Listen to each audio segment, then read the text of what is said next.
пешеход лежачий полицейский бар да. Ошол жерден алдында турган Мерседес бияка бурулуп калды. Жол кырсыгына кабылган эң биринчи ким күнөөлүү? Айдоочубу же жүргүнчүбү? Жол кыймылын көзөмөлдөө башкы башкармалыгынын орун басары Иманалы Сарыкуловдун айтымында, жол кырсыктарынын болушуна көпчүлүк учурда айдоочулар айыптуу. Бирок күн сайын болуп жаткан шаар ичиндеги жол кырсыктарына жөө жүргүнчүлөрдүн да этиятсыздыгы себеп. Ал эми республикалык маанидеги жолдогу кырсыктар айдоочулар ылдамдык эрежесин сактабагандыктан улам болуп жатат. Жалпы коомдун ошол көчөдө жолдордо өзүн алып жүрүү маданияты. Себеби дегенде мына жөө жүргүнчү болобу, айдоочу болобу, транспорт каражатынын жүргүнчүсү болобу же велосипедист болобу, ушул жол кыймылына катышкан жалпы жарандардын ошо жолдо көчөдө өзүн өзү алып жүрүү маданиятын биз эгер жогорулата алган болсок, анда ушу жолдогу проблеманын көп маселесин чечип, ушу жолдогу коопсуздук маселесин жалпысынан камсыз кылган болуп эсептейт элек да. Дарыгерлер жол кырсыгы катталган учурда окуя болгон жерге алгачкы 20 мүнөттүн ичинде жетип барып, анын өмүрүн сактап калуусу керек. Бирок тез жардам унааларынын эскилиги жеткен жана кадрлардын саны жетишпейт деп билдирет Саламаттык сактоо министринин орун басары Эркин Чечебаев. Ошондой эле өткөн жылга салыштырмалуу жол кырсыгы боюнча кайрылуулардын саны азайган. Ошон үчүн жолдорду биз обязательно ушундай междугородний баягы объездной трассалардын баардыгын односторонний кылышыбыз керек. Шаардын ичиндеги дагы коопсуздуу жолдорду курушубуз керек.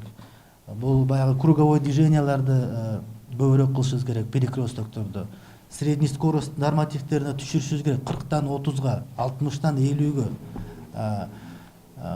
Ошондой баягы жолдун өзү коопсуздуу болсо, ушундай кырсыктар кескин түрдө түшөт да, бул баягы эл аралык данныйлар болуп эсептелет.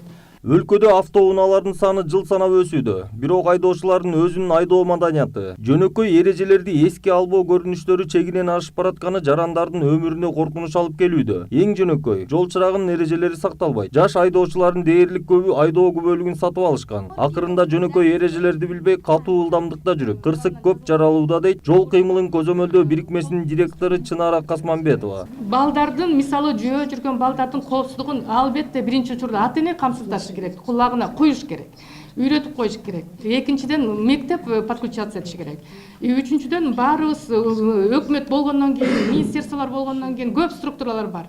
Мунун баары чогулуп келип, ошол жөө жүрүүчүлөргө приоритет берели деп, ошол суроого, маселеге бир көңүл бурсак жакшы болот эле. Быйыл 9 айдын жыйынтыгы боюнча 5118 жол кырсыгы катталса, өткөн жылы бул көрсөткүч 4463кө жеткен. Бул 148 фактыга аз. Бирок ошол эле учурда өткөн жылы 603 адам каза болсо, быйыл 9 ай аралыгында 458 киши жол кырсыгынан көз жумган. Ар кандай жаракат алгандар 6299 адам. 2017 жылдын ушул эле мезгилинде 6798 киши кырсыктаган. Айдар Темиралиев, Азат Муратбеков, Пирамида.